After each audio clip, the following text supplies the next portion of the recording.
Hello friends, आज हमारा पहला क्लास है और हम लोग इसमें साइनो सीखने का प्रयास करेंगे, सिनोनिम्स जिसको बोलते हैं। इसमें मैं पर डे 11-11 वर्ड्स का क्लास आपके लिए लेकर आऊँगा और जिस वर्ड का साइनो हमें जानना है वो जानेंगे और उसके अलावा बाकी सारे वर्ड्स का भी मीनिंग जानेंगे। ठीक है? ये डिफरेंट डिफरेंट एग्जाम्स में SSC, railway, sorry, SSC, banking, इन सब में पूछा जाता है और प्रीवियस ईयर और कुछ क्वेश्चन ऐसे हैं जो प्रीवियस ईयर्स में आ चुके हैं, तो रिपीट होने का भी चांस रहता है, तो ध्यान देते हैं। पहला क्वेश्चन है डाउब। इसका अर्थ होता है बेसिकली पेंट करना, रंगना। इसका अर्थ होता है रंगना।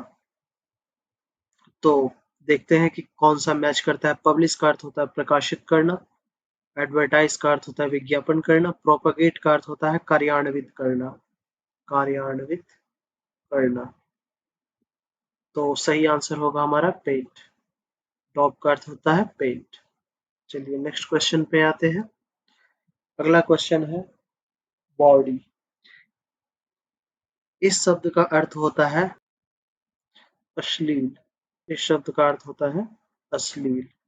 आप इसे मैच कर सकते हो, कौन सा मैच करेगा। क्रूड का अर्थ होता है अशोधित या अपरिष्कृत या अशिष्ट, कुछ भी कह सकते हो इसको। अशोधित जैसे क्रूड ऑयल होता है ना, बिना शुद्ध किए हुए, जिससे डिफरेंट डिफरेंट प्रोडक्ट बनते हैं, इसका यूज क्रूड ऑयल जैसे बोला जाता है। क्रूड ऑयल जो हमारी सरकार खरीदती है, जिससे डिफरेंट डिफरेंट पेट्रोलियम प्रोडक्ट्स बनाए जाते हैं, डीजल, पेट्रोल और भी डिफरेंट डिफरेंट प्रोडक्ट। तो ये अशोधित ऑयल होता है। अशोधित ऑयल होता है जिस बेसिकली उसको रिफाइनरीज में जाके डिफरेंट डिफरेंट प्रोडक्ट बनाए जाते हैं। तो उससे आप समझ सकते हैं क्रूड का अर्थ होता है अशोधित। वल्गर, वल्गर का अर्थ होता है अश्लील। इससे मैच कर रहा है, ये सही आंसर है, लेकिन बाकी भी हम जानने का प्रयास करेंगे। प्राउड, प्राउड का अर्थ होता है अहंकारी या गर्व, ये भी कह सकते हैं। एरोगेंट का अर्थ होता है घमंडी। सही आंसर क्या आ जाएगा आपका? वल्गर। ये जो शब्द है बॉडी, ये इसका और यूज आप कह सकते हैं। एक होता है बॉडी हाउस, ये लिखा जाता है, इसका अर्थ होता है वैश्यालय। ये इसी शब्द से बनता है। नेक्स्ट क्वेश्चन पे आते हैं। जीर। जीर, इसका अर्थ होता है आनंदित होना, खुश होना। आनंदित होना।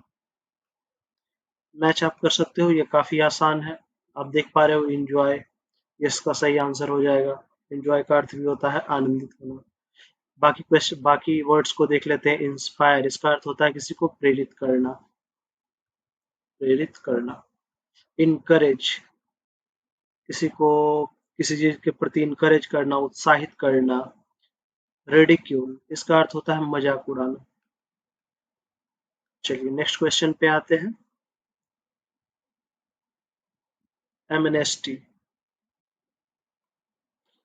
एमनेस्टी बेसिकली पॉलिटिकल जो क्षमादान होता है राजनीतिक, उसमें लिया जाता है और इसको आप सिंपल तौर पे कह सकते हैं क्षमादान। किसी को फॉरगिव कर देना, माफ कर देना, ये आ जाएगा एमनेस्टी के अंतर्गत। ठीक है? तो इसमें आप देख सकते हैं कि मैच कर रहा है किससे? पार्डन। पार्डन का अर्थ भी होता है क्षमा करना। ठीक है, करेक्ट आंसर तो मिल गया हमें, लेकिन बाकी सब्जेक्ट, बाकी को भी देख लेते हैं। रिवॉल्ट। रिवॉल्ट का अर्थ होता है विद्रोह।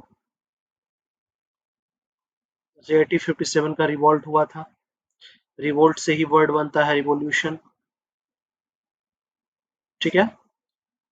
प्रिविलेज, कोई व्यक्ति जैसे उसको बहुत कुछ बहुत पहले ही मिला हुआ है, उस व्यक्ति को कहते हैं प्रिविलेज्ड पर्सन। इसका हिंदी थोड़ा सा बहुत शुद्ध हो जाएगा, लेकिन प्रिविलेज आप समझ सकते हो। जैसे कहा जाता है ना कि राहुल गांधी एक प्रिविलेज्ड पर्सन है।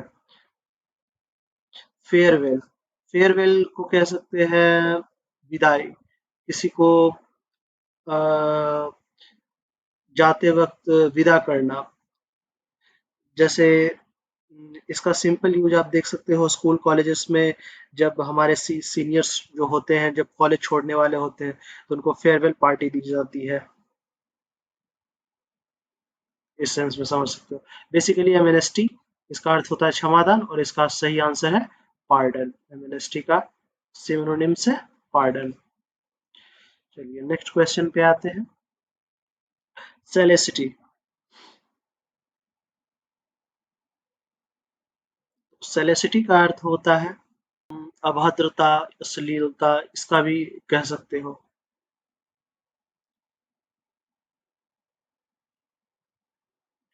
तो इसका सही आंसर तो आपको पता है, इंडिसेंसी होगा। इसका अर्थ भी हो जाएगा अभद्रता। जैसे कहते हैं ना कि इसी वर्ड से आया है डिसेंसी। डिसेंसी इसी से आया है। कहते हैं he is a decent boy, मतलब बहुत ही भद्र लड़का है, बहुत ही सभ्य है। तो सही आंसर तो मिल चुका है, लेकिन बाकी वर्ड्स को भी देख लेते हैं। रिसेशन। रिसेशन का अर्थ होता है मंदी। इकोनॉमिक्स में ये टर्म यूज होता है। डिप्रेशन, जब कोई व्यक्ति अवसाद में चला जाता है, उसको डिप्रेशन कहते हैं। ब्लिस, आनंद। तो आप देख पा रहे हैं कि सिर्फ एक मैच हो रहा है मेरा इंडिसेंसी के साथ, तो इसका सही आंसर हो गया इंडिसेंसी। इंडिसेंसी हो गया सेलेसिटी का सिनोनिम्स। चलिए नेक्स्ट क्वेश्चन देखते हैं। हाइटस, इसका प्रोनाउंसिएशन होगा हाइटस। हाइटस का अर्थ होता है अंतराल। तो आप देख पा रहे हैं अंतराल किससे मैच कर रहा है। सही आंसर मैं पहले बता देता हूँ, गैप। गैप का अर्थ भी होता है अंतराल। तो इसका सही आंसर गैप में पहले लिख देता हूँ, कंफ्यूजन ना हो इसलिए। बाकी देख लेते हैं, बाकी वर्ड्स का भी मीनिंग देख लेते हैं। कंटेम्प्ट, हालांकि स्पेलिंग इसमें गलत लिखी हुई है, ये एम नहीं होगा। स्पेलिंग इसका मैं फिर से लिख देता हूँ, कंटेम्प्ट। इसका अर्थ होता है अवमानना। ये कोर्ट में आपने सुना होगा ये वाला वर्ड, कंटेम्प्ट ऑफ कोर्ट कर दिया आपने, कोर्ट की अवमानना कर दी। जज ने आपको कुछ बोला और आपने उसे मानने से इनकार कर दिया, तो कंटेम्प्ट ऑफ कोर्ट के अंतर्गत आता है कि आपने न्यायालय की अवमानना की है। तो ये कंटेम्प्ट में आ गया। सेंसिटिव, इसका अर्थ होता है भावुक व्यक्ति जो सेंसिटिव। एक्सटिंक्ट, इंस्टिंक्ट का अर्थ होता है विलुप्त। जैसे वो प्राणी जो पहले पृथ्वी पे रहते थे, अब वो यहाँ नहीं है किसी कारणवश, तो उन उन स्पीसीज को एक्सटिंक्ट स्पीसीज कहते हैं। स्पीसीज कहते हैं, तो एक्सटिंक्ट स्पीसीज कहते हैं। जैसे एग्जाम्पल स्वरूप हम बता सकते हैं कि एक पक्षी हुआ करता था मॉरिशस में, डोडो नाम का। लोग इसको इतना खाए कि अब ये खत्म हो गया है, और अब ये एग्जिस्ट नहीं करता है। ये एक पक्षी हुआ करता था जो उड़ नहीं सकता, तो ये एक्सटिंक्ट कैटेगरी में आता है, विलुप्त। चलिए नेक्स्ट क्वेश्चन पे आते हैं। एट्रिशन। एट्रिशन का अर्थ होता है घर्षण। एट्रिशन का अर्थ होता है घर्षण। इसका सीधा आंसर आपको दिख रहा होगा, फ्रिक्शन। तो एट्रिशन का फ्रिक्शन, फ्रिक्शन मैं हिंदी में लिख देता हूँ, घर्षण। डिक्लाइन, जैसा कि नाम से ही स्पष्ट है, नीचे जाना या किसी भी चीज की वैल्यू गिरना, इसको डिक्लाइन में कहते हैं।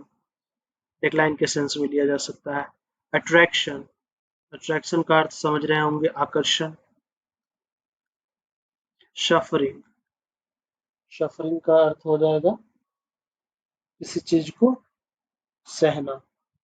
ठीक है, बेसिकली ये कष्ट सहने को लेके ज्यादा कहा जाता है।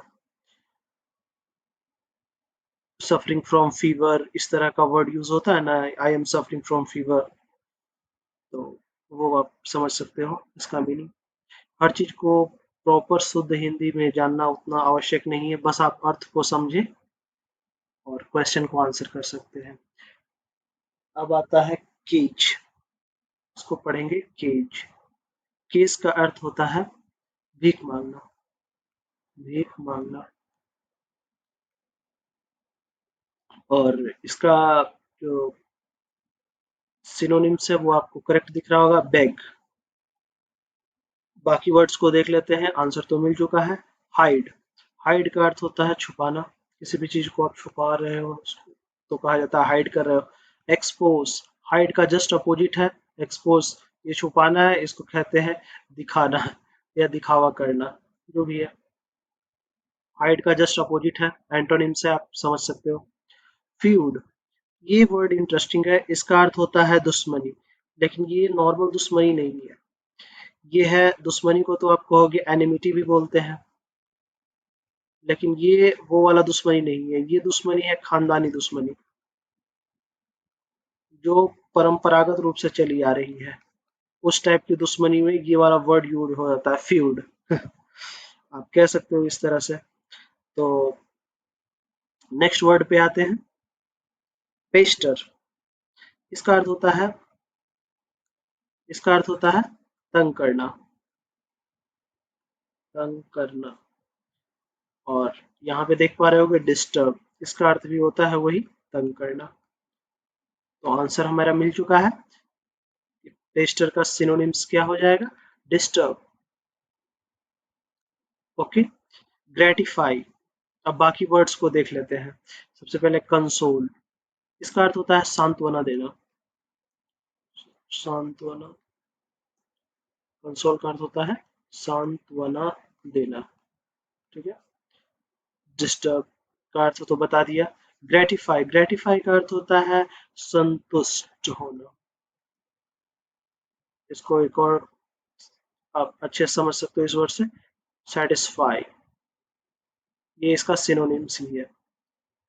प्रोबेबल, संभावित या संभावना, जैसे बारिश होने की प्रोबेबिलिटी है, इसी प्रोबेबल से आया है प्रोबेबिलिटी। चलिए नेक्स्ट क्वेश्चन पे आते हैं। कुलक,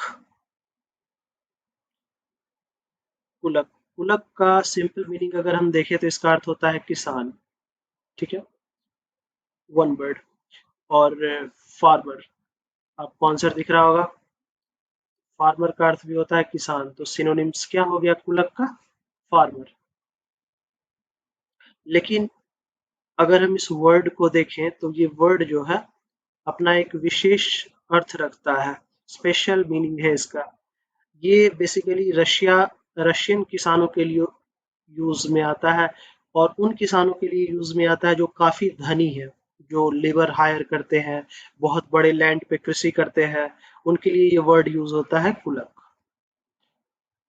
और इसका एक और सिनोनिम्स पेजेंट भी बोलते हैं, इसको भी किसान भी बोला जाता है। ओके, आंसर तो मिल चुका है, आप समझ भी चुके हो कुलक क्या होता है। अब आते हैं हम बाकी वर्ड्स को देख लेते हैं। इनसेन, पागल कह सकते हो इसका अर्थ। सेन का अर्थ जानते हो क्या होता है, समझदार होता है, समझदार। इनसेन जो हो गया वो समझ लो समझदार का जस्ट अपोजिट हो गया। प्रीस्ट का अर्थ होता है पुजारी। लॉयर का अर्थ जानते ही हो, वकील होता है। तो मैच कर रहा है हमारा क्या, फार्मर, जो कि आंसर हो गया। आते हैं नेक्स्ट क्वेश्चन पे, ग्रेगेरियस। ग्रेगेरियस का अर्थ होता है मिलनसार, व्यक्ति की क्वालिटी है। जैसे कुछ कुछ व्यक्ति होते हैं ना काफी जल्दी घुल मिल जाते हैं, तो उस टाइप के पर्सन को आप कह सकते हो ग्रेगेरियस पर्सन है। तो बाकी आंसर में देखो उस तरह से ये सोशिएबल है। सोशिएबल का अर्थ भी वही होता है सामाजिक।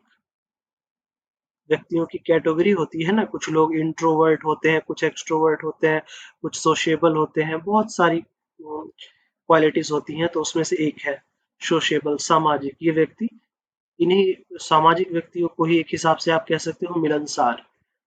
तो इसका जो सिनोनिम्स हो गया वो हो गया सोशिएबल, ठीक। तो बाकी वर्ड्स को भी देख लेते हैं। रूड, रूड का अर्थ होता है असभ्य कह सकते हो आप, he is a rude person use होता है ना कि व्यक्ति बहुत रूड है। क्लमजी, क्लमजी का अर्थ होता है गंदा, डर्टी कह सकते हो इसको। एक वर्ड आता है पगनेसियस। पगनेसियस ये भी व्यक्ति की क्वालिटी होती है और इसका अर्थ होता है झगड़ालू, झगड़ालू। बेसिकली एक टाइप का व्यक्ति होता है ना जो हर किसी से झगड़ा करता रहता है, उस तरह के व्यक्ति को आप कह सकते हो पगनेसियस। और चलो ठीक है, इस तरह से रोज हम 11-11 वर्ड्स का क्लास लेंगे और आपको कहने को ये 11 क्वेश्चन है, लेकिन आप हर क्वेश्चन के साथ 5 वर्ड सीख रहे हो, 55 वर्ड्स। इस तरह के मैं 10 सेट्स लाऊंगा और आपका 550 वर्ड्स और मोर देन 550 वर्ड्स हो जाएगा कंप्लीट 11 सेट। और अगर आप चाहो तो किसी इंग्लिश के अच्छे कॉन्सेप्ट को सीखना, किसी चैप्टर को, तो अगर आप सपोर्ट करते हो तो मैं क्लासेस भी लाऊंगा उसके लिए। बाकी मिलते हैं नेक्स्ट क्लास में। Thank you so much.